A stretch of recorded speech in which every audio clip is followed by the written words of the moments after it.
আসসালামু আলাইকুম। আশা করছি সকলেই ভালো আছেন। Today I will discuss another important topic of English, preposition.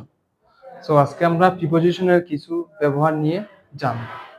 So প্রিপোজিশনটা কিন্তু আসলে খুব একটা গুরুত্বপূর্ণ, কারণ প্রিপোজিশন যদি আমরা ভুল করি তাহলে কিন্তু একটা বাক্যের অর্থ পাল্টে যায়। মানে আমরা যেটা বোঝাতে চাচ্ছিলাম সেটা না হয়ে অন্য কিছু হয়ে যায়।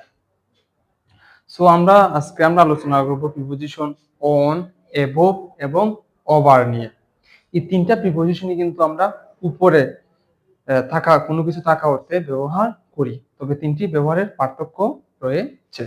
সো সেটাই আমরা এখন দেখব। যেমন আমি বললাম, যেমন আমরা অনের ব্যবহারটা নিয়ে প্রথম যদি বলি, অনটা আমরা কোনো কিছু কখন ব্যবহার করতে পারি? যদি কোনো কিছুর সাথে কোনো কিছু লেগে থাকে, মানে স্পর্শ করে থাকবে, স্পর্শ করে লেগে থাকবে, সেক্ষেত্রে আমরা অন ব্যবহার করতে পারি। তো প্রথম সেন্টেন্সে দেখেন, the book is dash the table. আচ্ছা, আমরা টেবিলে যখন কোনো বই রাখি তখন সেটা কি হয়? সেটা স্পর্শ করে লেগে থাকে, সেক্ষেত্রে আমরা অন ব্যবহার করতে পারি। দেখেন, আমি আগে বলছিলাম যে দুটি আমরা প্রিপোজিশনে ভুল করি তাহলে কিন্তু বাক্যের অর্থ পাল্টে যায়। যেমন আমি বললাম, এখানে যদি অন না দিয়ে আমি ভুল করে আন্ডার দিয়ে দিতাম, যদি আমি সঠিক ব্যবহার না জানতাম, তাহলে কি হয়ে যেত? The book is under the table. মানে বুঝাতে চাইলাম উপরে আছে, কিন্তু আন্ডার যদি দিয়ে দিই তাহলে হবে বোঝা যাবে যে বইটা টেবিলের নিচে আছে। সো এই জন্যই কিন্তু প্রিপোজিশনের সঠিক ব্যবহারটা জানা খুব গুরুত্বপূর্ণ। আচ্ছা, এরপরে আমরা দেখি আরেকটা আমরা প্রিপোজিশন ব্যবহার করি। প্রথম আমরা ওয়ান দেখলাম, আরেকটা প্রিপোজিশন ব্যবহার করিল অ্যাবোভ। অ্যাবোভও আমরা কিন্তু কোনো কিছু উপরে থাকা অর্থে ব্যবহার করি, তবে অ্যাবোভটা কখন ব্যবহার করি? তখনই উপরে থাকা অর্থে ব্যবহার করি যদি সেটার মাঝে একটা ফাঁকা থাকবে আর কি, একদম স্পর্শ করে থাকবে না। যেমন বইটাও একদম স্পর্শ করে থাকছে কিন্তু সেটা স্পর্শ করে থাকবে না, সেটা উপরে থাকবে। তো আমি এই সেন্টেন্সে কি লিখছি? দ্য স্কাই ইজ ড্যাশ আস, মানে আকাশটা আমাদের কি আছে?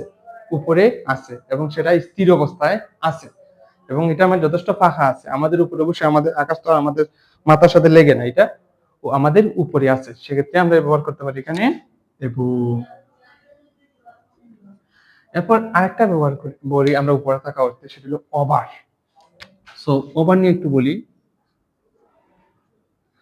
আচ্ছা, ওভারটা আমরা উপরে থাকা অর্থেই ব্যবহার করি, তবে একটু পার্থক্য আছে এববের চেয়ে আর কি। এববটা কি ছিল? মানে স্থিতিশীল অবস্থায় ছিল, সেটা নড়াচড়া করতেছিল না, কিন্তু যখন ওভার ব্যবহার করব তখন কিন্তু সেটা মুভমেন্টে থাকবে, মানে মুভ করবে এক জায়গাতে আরেক জায়গায় থাকবে, বা গতিশীল অবস্থায় থাকবে। যেমন আমি লিখলাম the birds flow dash the building. আচ্ছা, পাখি যখন আকাশে উড়ে তখন কিন্তু সেটা স্থির অবস্থায় থাকে না, এভাবে উড়ে উড়ে উড়ে যায়। মানে একটা কিছু পাখি আর কি বিল্ডিং বা ভবনটির উপর দিয়ে উড়ে গেল, তো যখনই সেটা উড়ে গেল তখন অবশ্যই সেটা স্থির অবস্থায় ছিল না, এবং এটা উপরে ছিল, এটা কিন্তু গতিশীল অবস্থায় ছিল, সেক্ষেত্রে আমরা এখানে গতিশীল অবস্থা ব্যবহার করতে পারি ওভার।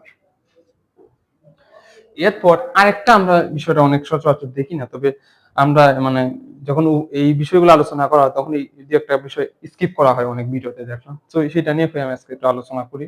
সেটা হলো আরেকটা বিষয় হলো ওভার আমরা আরেক করতে ব্যবহার করি যখন কোনো কিছু আমাদের উপরে থাকে, ঠিক অনের মতো মনে হবে ব্যবহারটা, কিন্তু আসলে অন না। অনটাই স্থির অবস্থায় থাকে কিন্তু আমার সাথে স্পর্শ করে থাকে, কিন্তু একটা বিষয় মনে রাখবেন, অন কিন্তু যখন টেবিলের উপর থাকে পুরো টেবিলটা কিন্তু সে ডেকে ফেলে না, বুঝতে পারছেন? যেমন আমি বললাম he put a blanket dash the baby, মানে সে একটা একটা বাচ্চার উপর একটা কম্বল দিল আর কি। ব্ল্যাঙ্কেট বলতে কম্বল বোঝায়। যখন কারোর উপর কম্বল দেয় তখন কিন্তু তার সারা শরীর তার ঢেকে ফেলে। আমরা তো যখন শীতের সময় কম্বল ব্যবহার করি তখন কিন্তু আমাদের সারা শরীর ঢেকে ফেলে, মানে বিষয় আমাদের একদম পুরো বডিটাকে কভার করে ফেলে। তো যদিও অনেক অনেক ভাবতে পারেন যেহেতু স্পর্শ করে আছে তাহলে মনে হয় অন ব্যবহার করে ফেলবো, যেমন টেবিলের উপরে পড়লাম। কিন্তু একটা বিষয় দেখেন, বই কিন্তু পুরো টেবিলটা ডাকে নাই, এটা জাস্ট কিছু অংশ জুড়ে ছিল, কিন্তু ওভার যখন আমরা ব্যবহার করব তখন কিন্তু সম্পূর্ণ আমরা জিনিসটাকে আমাদেরকে ডেকে ফেলবে।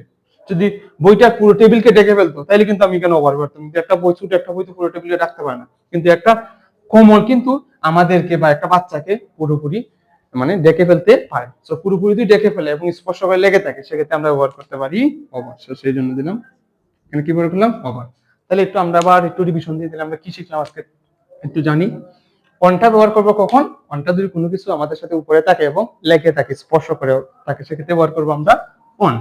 যেমন মনে করলে এখন the book is on the table, বইটি টেবিলের উপরে আছে।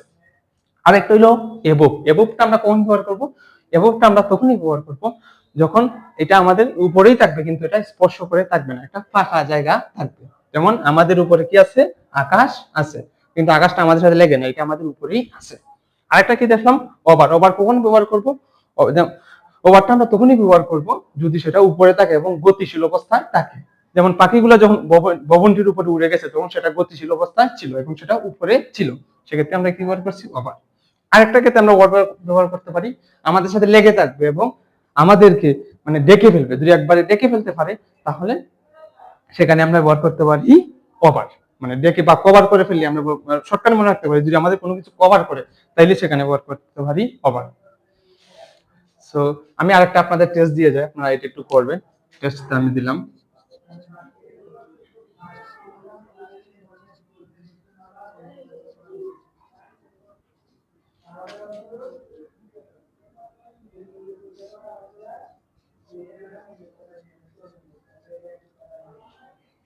সো এই টেস্টটা আপনারা একটু, এর আনসারটা একটু আপনারা কষ্ট করে আমাদের কমেন্ট বক্সে জানাবেন। তো আজকের ভিডিওটা এতটুকুই। আর যদি কোনো বিষয়ে এখানে কনফিউশন থাকে কমেন্টে জানাতে পারেন। দেখা হচ্ছে নেক্সট ভিডিওতে। See you. আসসালামু আলাইকুম।